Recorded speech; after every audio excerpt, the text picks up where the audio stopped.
Mesdames, Messieurs, bonjour et bienvenue dans ce flash d'informations sur Maliba TV1. Le Mali apporte son soutien au Venezuela. Le ministre des Affaires étrangères et de la coopération internationale, Abdoulaye Diop, a accordé ce jeudi 22 janvier 2026 une audience à Elio Francisco Colmenares Goyo, ambassadeur du Venezuela au Mali. Les deux personnalités ont réitéré leur ferme condamnation de l'intervention des États-Unis au Venezuela ayant entraîné la capture du président Nicolas Maduro et de son épouse ainsi que de nombreuses victimes civiles et comme militaires. Le chef de la diplomatie malienne Abdoulaye Diop a réaffirmé son engagement à aider le Venezuela à sortir dans cette crise. La sécurité, on en parle également dans ce flash d'informations. Les forces armées maliennes viennent de renforcer leurs rangs. 852 nouvelles recrues ont achevé leur formation commune de base le mercredi 21 janvier 2026 au centre d'instruction de Safroulaye.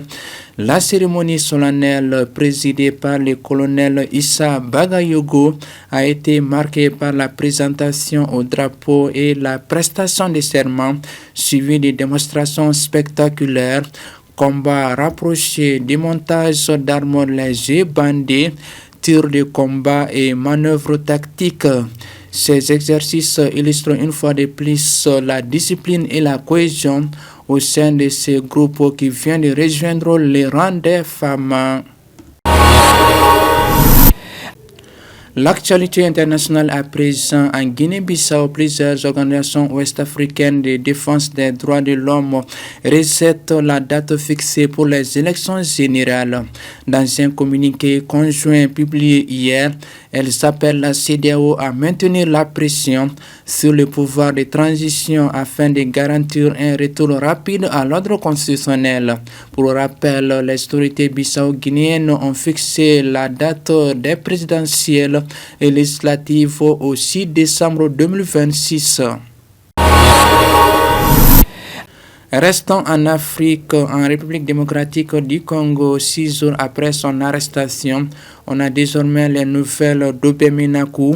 Selon ses proches, le vice-président du PPRD de Joseph Kabila et ancien vice-président de l'Assemblée nationale est actuellement détenu par le Conseil national de cyberdéfense, un service de renseignement rattaché à la présidence congolaise.